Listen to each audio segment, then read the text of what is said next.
Chapter 26. Mon Mothma shook her head in wonderment. The Katana fleet, she breathed. After all these years, it's incredible. Some might even put it more strongly than that, Thalia added coolly, his fur rippling as he gazed hard at Card's impassive face. He'd been doing a lot of that throughout the hastily called meeting, Leia had noticed, gazing hard at Card, at Luke, at Leia herself. Even Mon Mothma hadn't been left out. Some might, in fact, have severe doubts that what you're telling us is true at all. Beside Card, Luke shifted in his seat, and Leia could sense his efforts to control his annoyance with the Bothan. But Card merely cocked an eyebrow. Are you suggesting that I'm lying to you? What? A smuggler lie? Thalia countered. What a thought! He's not lying, Han insisted, an edge to his voice. The fleet's been found. I saw some of the ships. Perhaps, Thalia said, dropping his eyes to the polished surface of the table. Of all those at the meeting, Han had so far been the only one to escape Thalia's posturing and his glare. For some reason, the Botham seemed reluctant to even look at him. Perhaps not. There are more dreadnought cruisers in the galaxy than just the Katana fleet. I don't believe this, Luke spoke up at last, looking back and forth between Thalia and Mon Mothma. The Katana fleet's been found, the Empire's going after it, and we're sitting here arguing about it? Perhaps the problem is that you believe too much, or too easily, Thalia retorted, turning his gaze on Luke. Solo tells us the Empire is holding someone who can lead them to these alleged ships, and yet Card has said only he knows their location. And as I've mentioned at least once today, Card said tartly, the assumption that no one else knew what we'd found was just that, an assumption. Captain Hoffner was a very astute man in his way, and I have no trouble believing that he might have pulled a copy of the coordinates for himself before I erased them.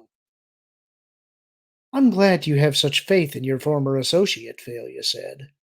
For myself, I find it easier to believe that it is Captain Solo who is wrong. His fur rippled. Or has been deliberately deceived. Beside her, Leia felt Han's mood darken. You want to explain that, counselor? He demanded. I think you were lied to, Thalia said bluntly, his eyes still not meeting Han's. I think this contact of yours, who I notice you've been remarkably reluctant to identify, told you a story and dressed it up with false evidence. That piece of machinery you say Calrissian examined could have come from anywhere, and you yourself admitted that you were never actually aboard any of the ships. What about that Imperial raid on the Coral Vanda? Han demanded. They thought there was something there worth grabbing. Thalia smiled thinly. Or else they wanted us to believe that they did, which they very well might, if your unnamed contact is in fact working for them. Leia looked at Han. There was something there beneath the surface, some swirl of emotion she couldn't identify. Han? She asked quietly. No, he said, his eyes still on Thalia's. He's not working for the Imperials. So you say, Thalia sniffed. You offer little proof of that. All right then, Card put in. Let's assume for the moment that all of this is in fact a giant soap bubble. What would the Grand Admiral stand to gain from it? Thalia's fur shifted in a gesture Leia decided was probably annoyance. Between her and Card, they'd pretty well burst the Bothan's theory that Thrawn was not, in fact, an Imperial Grand Admiral, and Thalia wasn't even taking that minor defeat well. I should think that was obvious, he told Card stiffly. How many systems would we have had to leave undefended, do you suppose, in order to reassign enough trained personnel to reactivate and transport 200 dreadnoughts? No, the Empire has a great deal to gain by hasty action on our part.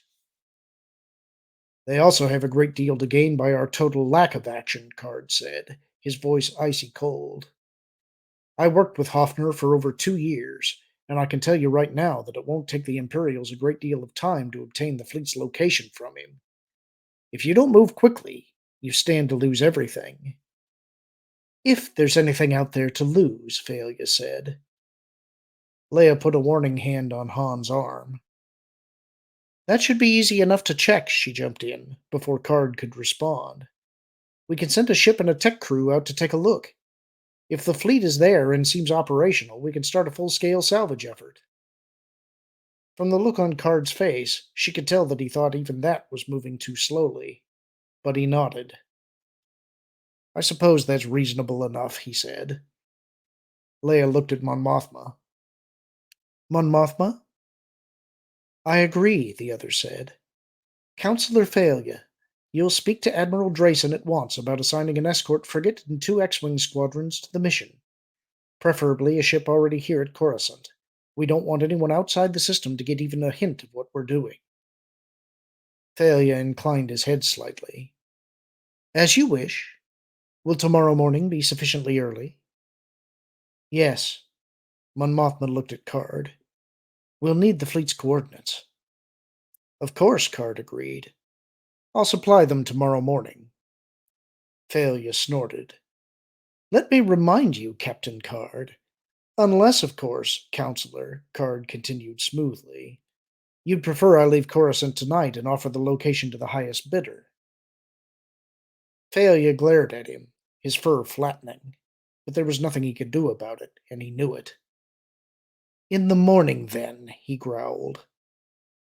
Good, Card nodded. If that's all, then, I believe I'll return to my quarters and rest a while before dinner. He looked across at Leia, and suddenly there was something different in his face or his sense. She nodded fractionally, and his gaze slid unconcernedly away from her as he stood up. Mon Mothma, Counselor Thalia, he said, nodding to each in turn. It's been interesting. We'll see you in the morning, Thalia said darkly. A faintly sardonic smile touched Card's lips. Of course. Then I declare this meeting adjourned, Mon Mothma said, making it official. Let's go, Leia murmured to Han as the others began collecting their data cards together. What's going on? He murmured back. I think Card wants to talk, she told him. Come on. I don't want to get bogged down here talking to Mon Mothma. Yeah, well, you go on, Han said, his voice oddly preoccupied. She frowned at him. You sure? Yeah, he said.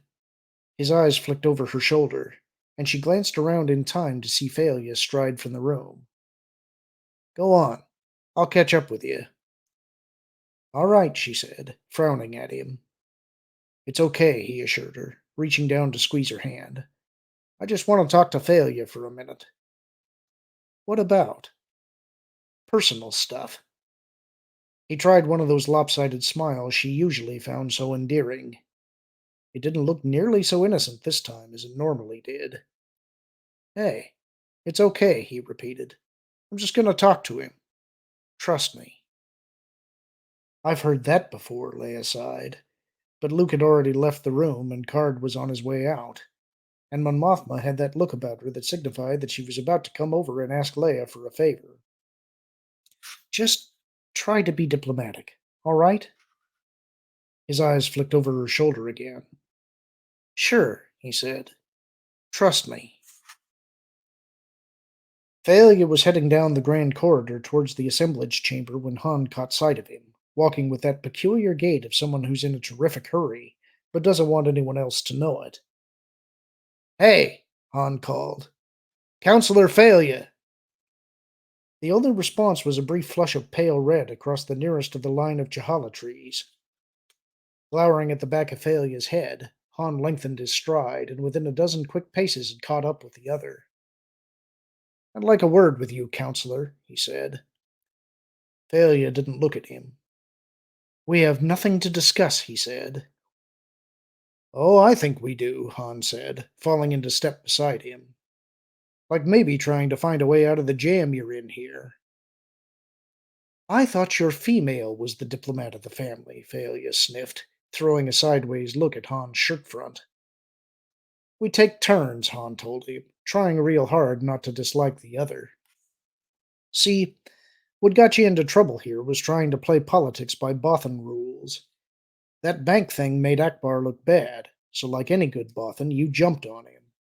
Trouble is, no one else jumped with you, so you were left there all alone with your neck stuck way out and your political reputation on the line.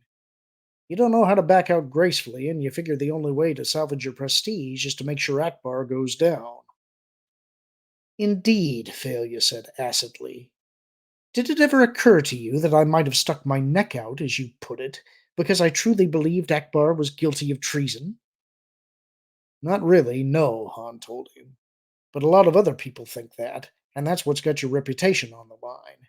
They can't imagine anyone making such a fuss without some proof. What makes you think I haven't any proof? For starters, the fact that you haven't shown it, Han said bluntly. Then there's the fact that you sent Braille scrambling out to New Cove to try and make some sort of high prestige deal with Senator Bella Bliss. That is what Braille was doing out there, isn't it? I don't know what you're talking about, Failure muttered. Right. And that's a third thing. The fact that 5 minutes ago you were ready to throw Bella Bliss to the cravers if it would buy you enough time to bring in the Katana fleet. Abruptly, Failure stopped. Let me speak frankly with you, Captain Solo, he said, still not looking directly at Han's face. Whether you understand my motivations or not, I certainly understand yours. You hope to bring the Katana fleet to Coruscant yourself, and with that leverage to force my downfall and Akbar's reinstatement. No, Han said tiredly, shaking his head. That's the whole point, Counselor. Leia and the others don't play by Bothan rules. They make decisions based on evidence, not prestige. If Akbar is guilty, he gets punished. If he's innocent, he gets released. It's that simple. Thalia smiled bitterly. Take my advice, Captain Solo, and stick with smuggling and fighting and other things you understand. The private rules of politics are far beyond you. You're making a mistake, Counselor, Han said, trying one last time. You can back out now without losing anything. You really can. But if you keep going, you risk bringing the whole New Republic down with you. Thalia drew himself up to his full height. I do not intend to fall, Captain Solo. My supporters among the New Republic military will see to that. Akbar will fall, and I will rise in his place. Excuse me now. I must speak with Admiral Drayson. He turned and stalked off. Han watched him go, the sour taste of defeat in his mouth. Couldn't Failure see what he was doing? That he was risking everything on a single long-shot bet? Maybe he couldn't. Maybe it took an experienced gambler to see how the odds were stacked here. Or a politician who wasn't so set on his own system that he couldn't change. Failure reached the end of the grand corridor and headed to the left towards the Admiralty Center. Shaking his head, Han turned and headed back towards Card's guest quarters. First the Coral Vanda, and now this. He hoped it wasn't the start of a trend. Mara stood at the window of her room, staring out at the Minari Mountains in the distance, feeling the oppressive weight of black memories gathering around her mind. The Imperial Palace.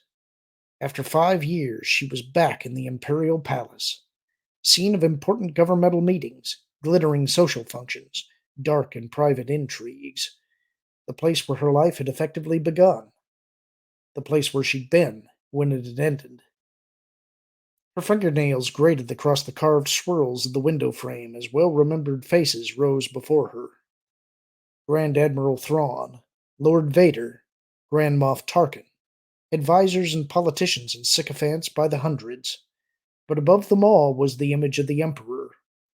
She could see him in her mind's eye as clearly as if he were staring at her through the window, his wrinkled face frowning, his yellow-tinged eyes bright with anger and disapproval. You will kill Luke Skywalker! I'm trying, she whispered, to the words echoing through her mind.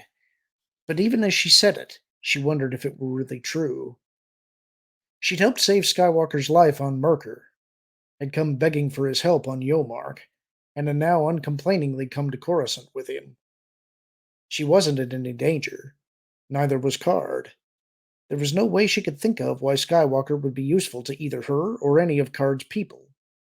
She had, in short, no excuses left. From the next room over came the faint sound of a door opening and closing. Card returned from his meeting. Turning from the window, glad of an excuse to drop this line of thought, she headed towards the door connecting their rooms. Card got there first. "Mara," he said, opening the door and poking his head through. "Come in here, please." He was standing by the room's computer terminal when she arrived. One look at his face was all she needed. "What's gone wrong?" she asked. "I'm not entirely sure," he said, pulling a data card from the terminal's copy slot. "That Bothan on the council put up a surprising amount of resistance to our offer. He basically forced Mon Mothma to hold off on any serious retrieval mission until the location's been checked out. He's getting a ship set up now for a morning flight." Mara frowned. "A double cross?" "Possibly, but I can't see any point to it." Card shook his head. "Thrawn already has Hoffner. He'll get to the fleet soon enough. No, I think it more likely Failure is playing internal politics here, perhaps connected to his campaign against Admiral Akbar, but I'd rather not take any chances." "I've heard stories about internal Bothan politics," Mara agreed grimly. "What do you want me to do?" "I want you to leave tonight for the Trogan system," he said, handing her the data card.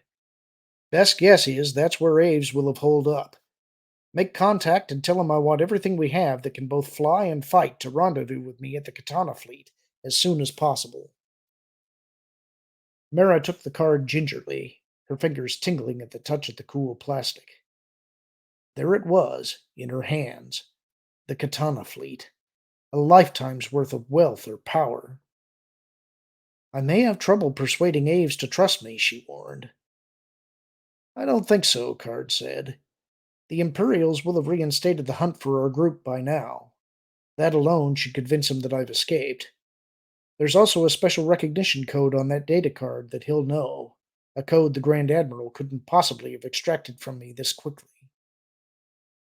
"Let's hope he doesn't have a higher opinion of Imperial interrogation methods than you do," Mara said, sliding the data card into her tunic. "Anything else?" "No. Yes," Card corrected himself. "Tell Ghent I'd like him to come to Coruscant instead of going to the Katana fleet. I'll meet him here after all this is over." "Ghent?" Mara frowned. "Why?"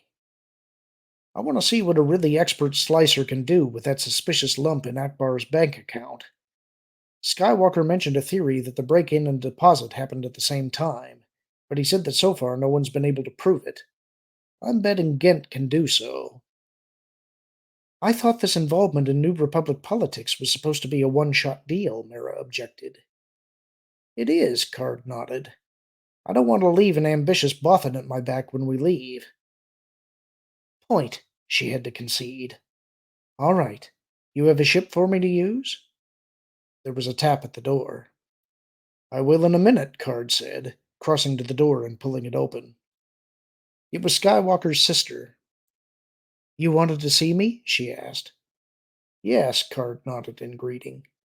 "I believe you know my associate, Mara Jade?" "We met briefly when you arrived on Coruscant," Organa Solo nodded. For a moment her eyes met Mara's, and Mara wondered uneasily how much Skywalker had told her.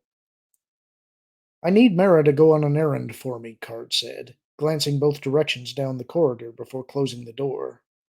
"She'll need a fast, long-range ship." "I can get her one," Organa Sola said. "Will the reconnaissance Y-Wing do, Mara?" "That'll be fine," Mara said shortly. "I'll call the spaceport and make arrangements."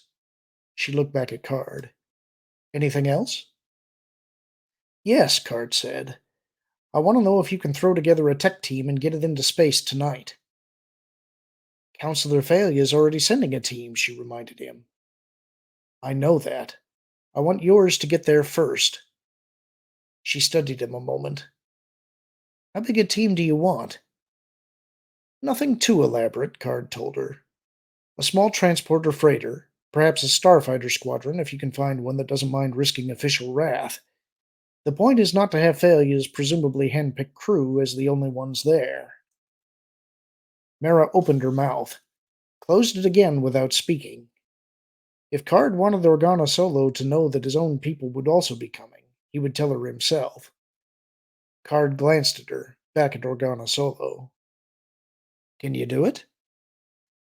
I think so, she said. Thalia has built up a lot of support in the military, but there are enough people who would rather have Admiral Akbar back in charge. Here are the coordinates, Card said, handing her a data card. The sooner you can get the team moving, the better. It'll be gone in 2 hours, Organa Solo promised. Good, Card nodded, his face hardening. There's just one more thing, then. I want you to understand that there are exactly two reasons why I'm doing this. First, as gratitude to your brother for risking his life to help Mara rescue me. And second, to get the Imperials off my back by eliminating their chief reason to hunt me down. That's all. As far as your war and your internal politics are concerned, my organization intends to remain completely neutral. Is that clear? Organa Solo nodded. Very clear, she said. Good. You'd better get moving then. It's a long way to the fleet, and you'll want as much head start on failure as you can get. Agreed. Organa Solo looked at Mara. Come on, Mara. Let's get you your ship. The comm beside Wedge Antilles' bunk buzzed its annoying call-up signal. Groaning under his breath, he groped in the darkness and slapped in the general direction of the switch. Come on, give me a break, huh? He pleaded. I'm still running on Ando time. It's Luke, Wedge, a familiar voice said. Sorry to drag you out of bed, but I need a favor. You feel like maybe getting your people into some trouble? When aren't we in trouble? Wedge countered, coming fully awake. What's the deal? Get your pilots together and meet me at the spaceport in an hour, Luke told him. Docking pad 15. We've got an old transport. We should be able to fit all your X-Wings aboard. It's a long trip, then? A few days, Luke said. I can't tell you any more than that right now. You're the boss, Wedge said. We'll be there in an hour. See you then. And thanks. Wedge keyed off and rolled out of bed, feeling a stirring of old excitement. He'd seen a lot of action in the decade he'd been with the Rebellion and New Republic. A lot of flying, a lot of fighting. But somehow the missions he remembered as being the most interesting always seemed to be the ones where Luke Skywalker was also involved. He wasn't sure why. Maybe Jedi just had a knack for that. He hoped so.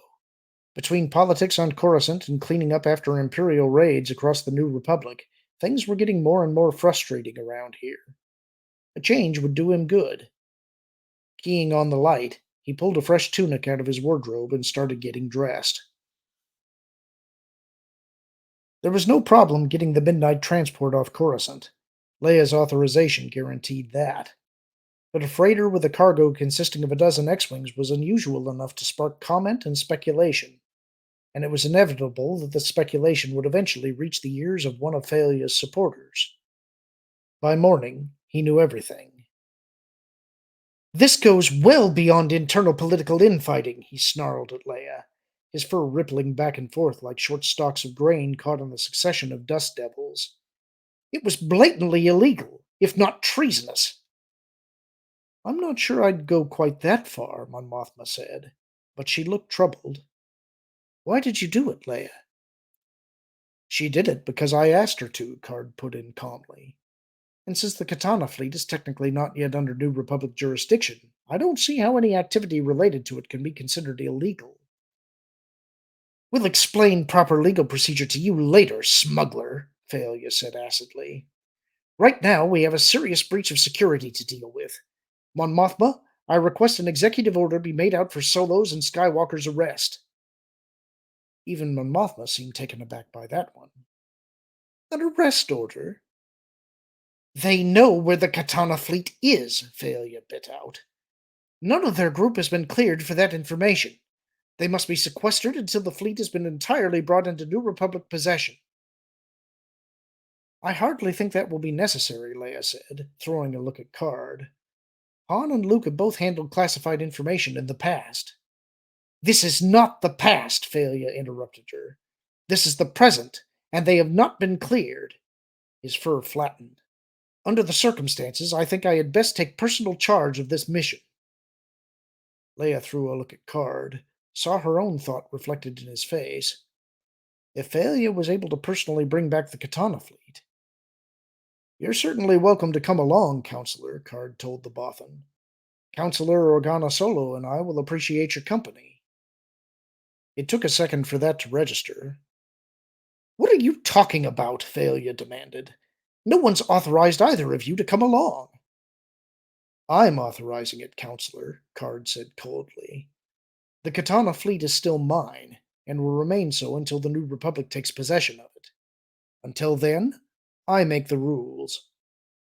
Failure's fur flattened again, and for a moment Leia thought the Bothan was going to launch himself physically at Card's throat. We will not forget this, smuggler, he hissed instead. Your time will come. Card smiled sardonically. Perhaps. Shall we go?